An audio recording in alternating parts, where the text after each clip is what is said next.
এটা আছে যে কোনো মূলধন 10 বছরে দ্বিগুণ হলে বার্ষিক সরল সুদের হার। তাহলে আসল যদি পি টাকা ধরি তাহলে 10 বছরে দ্বিগুণ হবে মানে কত হবে 2p টাকা, ডবল হয়ে যাবে। তাহলে সুদ কত হবে 2p মাইনাস পি মানে পি টাকা। এবার আমরা কি সূত্র জানি, আই সমান পি আর টি বাই 100। এবার আই মানে সুদটা, পি আসলটা পি ধরেছি, সুদের হার 8টা বার করতে বলেছে, আর টিটা বলেছে 10 বছর বাই 100। দেখো পি পি কেটে গেল, 10 10-এ কেটে গেল, তাহলে এখানে 1 আছে, তাহলে আর সমান 10 1-এ 10, তাহলে সুদের হার 10%। এর পরেরটা বলেছে পি প্লাস কিউ সমান √13, পি মাইনাস কিউ সমান √5 হলে পি কিউ এর মান কত। তাহলে পি প্লাস কিউ, আচ্ছা আমি যদি 4ab সূত্র ধরি তাহলে 4 ইন্টু পি কিউ, 4ab এটা সমান কি ফর্মুলা তো আমরা জানি যে P plus Q whole square minus P minus Q whole square. P plus কিউটা দেওয়া আছে √13, √13 হোল স্কোয়ার, আর এইটা দেওয়া আছে √5, √5-এর হোল স্কোয়ার। √13 স্কোয়ার মানে 13 মাইনাস √5 স্কোয়ার মানে 5, তাহলে কত হলো 8। তাহলে 4p কিউ সমান বেরোলো 8, তাহলে পি কিউ সমান 8/4 মানে 2, তাহলে পি কিউ সমান কত হলো 2। এর পরেরটা বলেছে দেখো যে এ বি ও সিডি দুটি সমান্তরাল জ্যায়ের প্রত্যেকটির দৈর্ঘ্য 16 সেমি, বৃত্তের ব্যাসার্ধ 10 সেমি হলে জ্যা দুটির মধ্যে দূরত্ব কত। তাহলে ধরো এটা একটা বৃত্ত, এটা এ বি একটা জ্যা আর এটা সিডি একটা জ্যা, এই প্রত্যেকটা দৈর্ঘ্য বলেছে 16 করে, আর কেন্দ্রটা ধরলাম ও। বৃত্তের ব্যাসার্ধ মানে এখান থেকে এটা হচ্ছে 10 সেমি, এইখান থেকে এটা হচ্ছে 10 সেমি, এইখান থেকে এটা যদি লম্ব আঁকি মানে দূরত্ব বার করতে হলে লম্ব আঁকতে হবে, এখান থেকে এটা লম্ব আঁকলাম, এটা ধরো পি এটা ধরো কিউ। তাহলে এ বিটা কত ছিল 16, যেহেতু এটা লম্ব তাহলে এ পিটা কত হবে, এ বি এর অর্ধেক মানে 16/2, তার মানে 8 সেমি। এটা কেন্দ্র ও, এটা লম্ব আছে, তাহলে ত্রিভুজ এ ও পি একটা সমকোণী ত্রিভুজ। তাহলে সমকোণী ত্রিভুজের কী ফর্মুলা যে OP square plus AP square সমান ও স্কোয়ার। তাহলে ওপি স্কোয়ার লম্ব স্কোয়ার প্লাস ভূমি স্কোয়ার সমান অতিভুজের স্কোয়ার।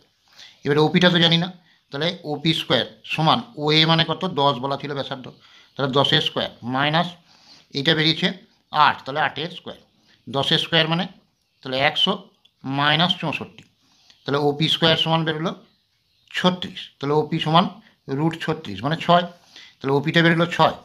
একইভাবে এই ধারটাও যদি বার করি এই ধারটাও 6 বেরোবে, তাহলে পি কিউটা কত হবে 6 × 2, তার মানে 12 সেমি। এর পরেরটা বলেছে যে tan alpha plus cot alpha সমান 2, এটা হলে 10⁻17 আলফা প্লাস cot⁻17 আলফার মান কত। তাহলে এটা দেখো ট্যান আলফা, কট মানে আমি লিখতে পারি 1/tan আলফা সমান 2, তাহলে এখানে নিচে আছে 1 আর এখানে ট্যান আলফা, লসাগু কত হলো ট্যান আলফা, তাহলে এটা যোগ করলে এটা গুণ হয়ে যাবে, তাহলে ট্যান স্কোয়ার আলফা প্লাস এটাকে এটা দিয়ে ভাগ এটা দিয়ে গুণ মানে 1 সমান 2, তাহলে ট্যান স্কোয়ার আলফা প্লাস 1 সমান কোণে কোণে গুণ করলে 2tan আলফা, তাহলে ট্যান স্কোয়ার আলফা এটা এদিকে নিয়ে এলে -2tan আলফা প্লাস 1 সমান 0, তাহলে এটা যদি ট্যান আলফাটাকে যদি এ মনে করি তাহলে এ স্কোয়ার -2ab প্লাস 1টাকে বি মনে করলাম বি স্কোয়ার, তার মানে a - b whole square, tan alpha -1 এর হোল স্কোয়ার সমান 0, তাহলে ট্যান আলফা -1 0 বর্গমূল করলে 0, তাহলে ট্যান আলফা সমান 1টা দিকে চলে গেলে +1। এবার আমাকে বার করতে বলেছে tan 17 alpha plus cot⁻17 alpha, ট্যানের ভ্যালু কত 1, তাহলে 1⁻17 প্লাস cot মানে কি 1/tan⁻17 আলফা, তাহলে 1⁻17 মানে 1 প্লাস এখানে 1 আর এখানে এর ভ্যালু হচ্ছে 1⁻17, এখানে 1 আর এখানে 1/1⁻17 মানে 17, 1 1 যাই থাকুক না কেন 1ই হবে, তাহলে 1 আর এখানে 1 কেটে গেলে 1, তাহলে কত হলো 2, তাহলে এটা অ্যান্সার। এর পরেরটা বলেছে একটি ঘনকের কর্ণের দৈর্ঘ্য এল একক, আয়তন ভি একক হলে এইখানে যে অপশানগুলো আছে এর মধ্যে কোনটা ঠিক।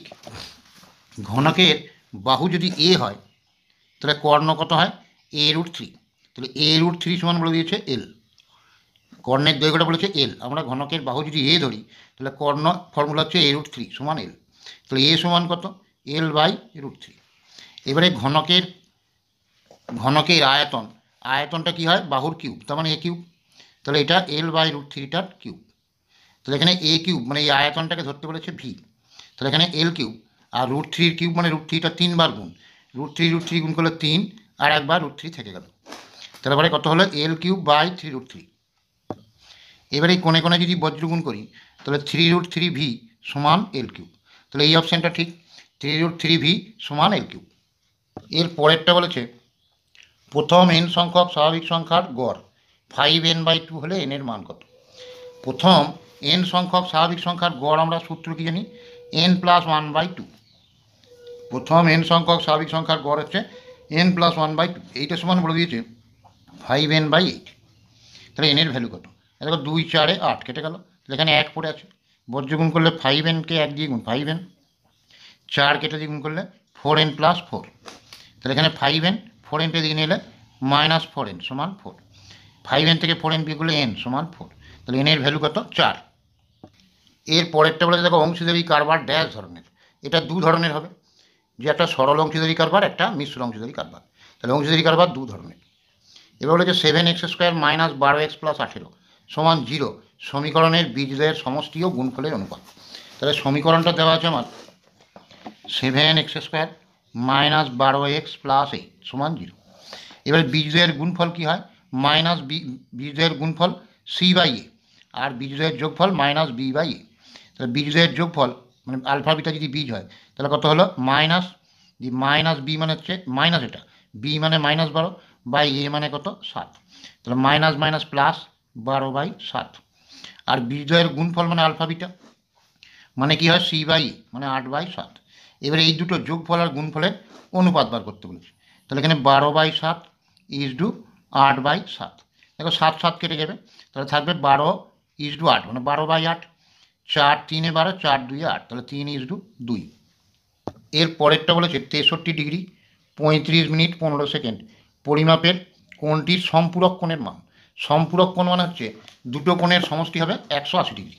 তার মধ্যে একটা কোণ বলে দিয়েছে যে 63 ডিগ্রি 35 মিনিট 15 সেকেন্ড। তাহলে 180 ডিগ্রি থেকে ওইটা বিয়োগ করে দেবো, 63 ডিগ্রি 35 মিনিট 15 সেকেন্ড। এখানে দেখো 180 ডিগ্রি আছে, মিনিট কিছু নাই মানে 00 মিনিট, আর সেকেন্ডও কিছু নাই মানে 00 সেকেন্ড। এবার দেখো বিয়োগ করব, এইটা থেকে এটা বিয়োগ করা যাচ্ছে, কিন্তু 0 থেকে 35টা বিয়োগ করা যাচ্ছে না, এই 0 থেকে 15টাও বিয়োগ করা যাচ্ছে না।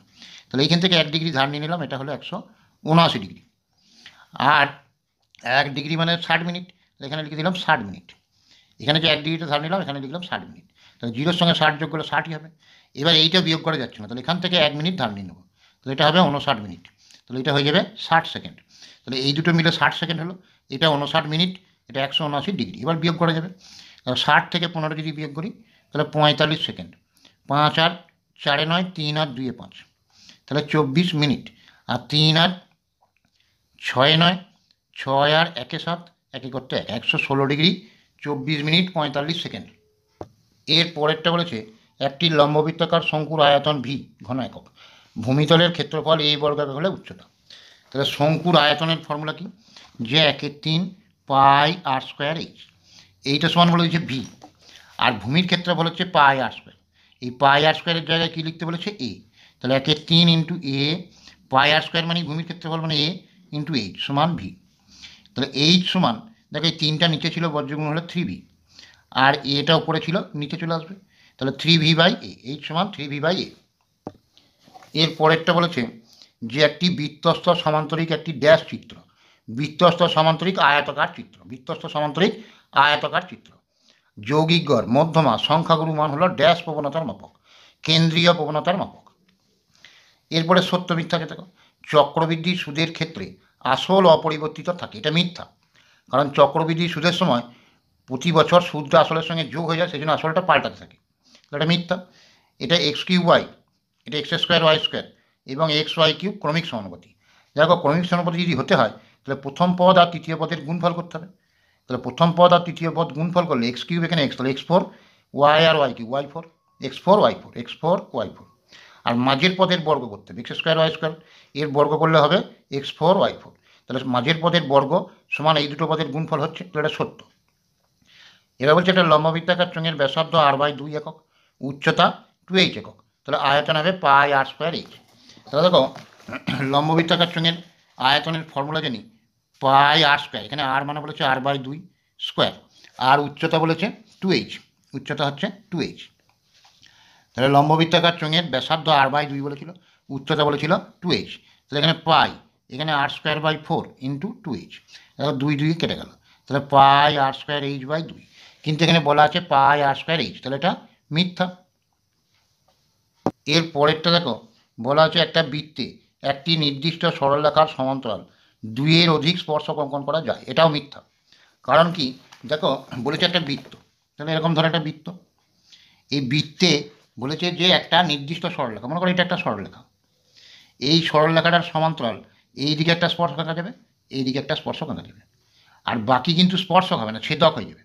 তাহলে এই যে কোনো একটা সরলরেখা, এই সরলরেখার সমান্তরাল এদিকে একটা দুটো স্পর্শক আঁকা যাবে, বাকি যাই আঁকবো না কেন এই সরলরেখার সমান্তরাল সেগুলো সব ছেদক হয়ে যাবে। তাহলে আঁকা যায় বলেছিল, তাহলে কিন্তু এটা যায় না, দুটোর বেশি, তাহলে এটা মিথ্যা। এরপর বলেছে থিটা একটি কোণ, থিটার জন্য সাইন থিটা সমান বলেছে 4/3 হবে। সাইন থিটার সর্বোচ্চ মান হয় 1, কিন্তু এখানে দেওয়া আছে 4/3, মানে 1/3, তাহলে 1-এর থেকে বড় হয়ে যাচ্ছে, তাহলে এটাও হবে মিথ্যা। এর পরেরটা বলেছে দেখো, যে এখানে দিয়ে দিয়েছে সংখ্যাগুলো, যে 2, 3, 9, 10, 9, 3, 9, এর সংখ্যাগুলো মান 9।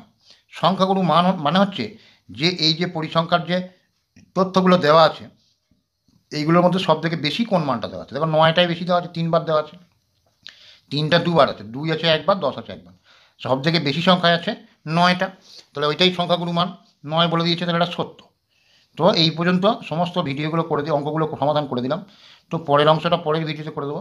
যদি ভিডিও ভালো লেগে থাকে লাইক করো, শেয়ার করো, সাবস্ক্রাইব করো।